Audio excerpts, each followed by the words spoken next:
ফাকুৱা উপলক্ষে নানা ৰঙী আবিৰৰ ৰঙেৰে ৰঙিল জামুগুৰি হাট। জামুগুৰি হাটৰ উত্তৰাঞ্চলৰ হাটিঙা বাগানতো ফাকুৱা উপলক্ষে অনুষ্ঠিত হৈছে কলভঙা প্ৰতিযোগিতা। পৰম্পৰাগতভাৱে ফাকুৱাত অনুষ্ঠিত হৈ অহা এই কলভঙা প্ৰতিযোগিতাত অংশগ্ৰহণ কৰিছে ডেকাবৃদ্ধ যুৱক যুৱতী সকলোৱে। নানা ৰঙী ফাকু সানি এইদৰে ৰঙত ৰঙিল হৈ প্ৰতিযোগিতাত অংশগ্ৰহণ কৰিছে সকলোৱে। অনুষ্ঠানটিত মুখ্য অতিথি হিচাপে উপস্থিত থাকে চত্ৰৰ বিধায়ক পদ্ম হাজৰিকাই কেক কাটি সকলোকে ফাকুৱাৰ শুভেচ্ছা জনোৱাৰ অনুষ্ঠানত উপস্থিত থাকে চতিয়া আঞ্চলিক পঞ্চায়তৰ সভাপতি লক্ষীকান্ত বৰা, পূব মুঢ়াদলৰ প্ৰাক্তন সভানেত্ৰী মেঘালী কলিতা আৰু ডিক্ৰাই চাহ বাগিচাৰ পৰিচালক অংকু বৰুৱা, অসম চাহ মজদুৰ সংঘৰ বিশ্বনাথ চাৰ্কুলৰ সভাপতি কৃষ্ণ দণ্ডাচী, সম্পাদক নগেন গোৱালা। জামুগুৰি হাটৰ পৰা ৰাতুল হাজৰিকাৰ ৰিপৰ্ট ইছা 24x7।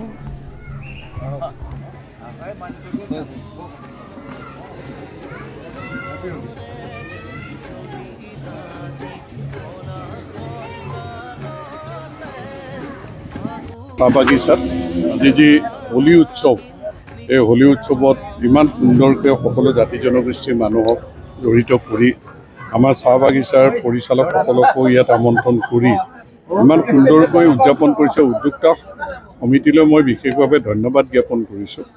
আজি সেই ৰঙীন এই উৎসৱটোত আমাৰ সকলোৰে জীৱন যাতে ৰঙীন হয়, কাৰো অপায় অমংগল দুখ দুৰ্দশা সকলো দূৰ হৈ আমি যাতে এটা ৰঙীন জীৱন যাপন কৰিব পাৰোঁ, আমাৰ মাজত সমন্বয় সম্প্ৰীতি মৰম চেনেহ যাতে বৃদ্ধি হয়, আমি এখন সমৃদ্ধিশালী অসম গঢ়িবলৈ সক্ষম হ'ব পাৰোঁ, তাৰ কাৰণে এই হোলীৰ পবিত্ৰ দিনটোত মই কামনা কৰিছোঁ আৰু সকলোকে হোলীৰ শুভেচ্ছা জ্ঞাপন কৰিছোঁ।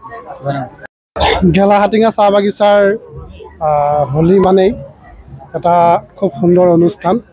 আজি প্ৰায় 100 বৰ্ষই পাৰ হৈছে যে গেলাহাটিঙা চাহ বাগিচাৰ ৰাইজে সদায় এটা উৎসৱমুখৰ পৰিৱেশত আৰু এটা সুন্দৰ পৰিৱেশত ইয়াৰ সকলোকে লৈ জাতি জনগোষ্ঠী ধৰ্মৰ মানুহক লৈ এখন সুকীয়া হোলী আমি গোটেই সমগ্ৰ অঞ্চলত হয় বুলি অনুভৱ কৰোঁ। আৰু ইয়াৰ মানুহখিনিৰ এটা খুব সুন্দৰ মন আছে, এটা বহল মন আছে। তেওঁলোকে ইয়াৰ হোলীক এটা সুকীয়া মৰ্যাদা সদায় দি থৈ আহিছে যে গেলাহাটিঙা চাহ বাগিচাত এই সুন্দৰ হোলী উৎসৱ, ইয়াৰ খেলা ধূলাৰ সুন্দৰ পৰিৱেশ, ইয়াত সুন্দৰ পঢ়া শুনাৰ পৰিৱেশেৰে হাটিঙা চাহ বাগিচাখনকে সমগ্ৰ জিলাখনৰ চাহ বাগিচাৰ ভিতৰতে এখন সুকীয়া চাহ বাগিচা হিচাপে সদায় এটা পৰিচয় দি আহিছে। ইয়াৰ মানুহখিনিৰ যিটো উদাৰতা, এটা বহল মনৰ পৰিচয়েৰে তেওঁলোকে এই হোলীক এটা অনন্য ৰূপ দিছে।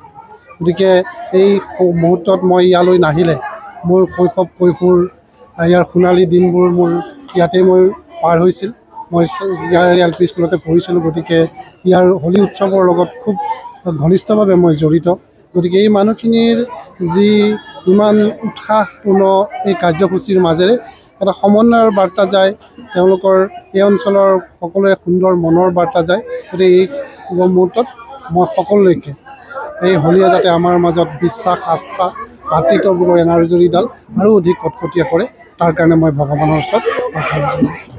হয়, গেলাহাটিঙা চাহ বাগিচাত 1977 চনৰ পৰাই আচলতে আমাৰ কিছুমান বাগানৰে বুদ্ধিজীৱীসকলে আচলতে সমাজখনৰ ভাল পৰিৱেশ এটা দিবৰ কাৰণে, এটা শান্তিৰ পৰিৱেশ দিবৰ কাৰণে এই ফাকুৱা মহোৎসৱ আয়োজন কৰা আৰম্ভ কৰিছিলে। আৰু আমি তেওঁলোকৰে মাৰ্গদৰ্শনেৰে আমি আমাৰ এই সমাজখনক যাতে ভাল এটা পৰিৱেশ সৃষ্টি কৰিব পাৰোঁ বা বাগিচাখনৰ উন্নতিৰ কাৰণে আচলতে আমি এই নদুৱাৰ অঞ্চলৰ চতিয়া নদুৱাৰ অঞ্চলকে সামৰি আচলতে এই ফাকুৱা মহোৎসৱ আমি এবাৰ 47তম ফাকুৱা মহোৎসৱ আয়োজন কৰিছোঁ। হয়, আজি আমাৰ আচলতে কলভঙা অনুষ্ঠানটিৰ মুখ্য আকৰ্ষণ, লগতে আমাৰ সাংস্কৃতিক অনুষ্ঠানো থাকে আৰু 3দিনীয়া কাৰ্যসূচীৰে আমি আমাৰ যোৱাকালি আমাৰ হৰি কীৰ্তন হৈ গৈছে, 12 ঘণ্টীয়া হৰি কীৰ্তন।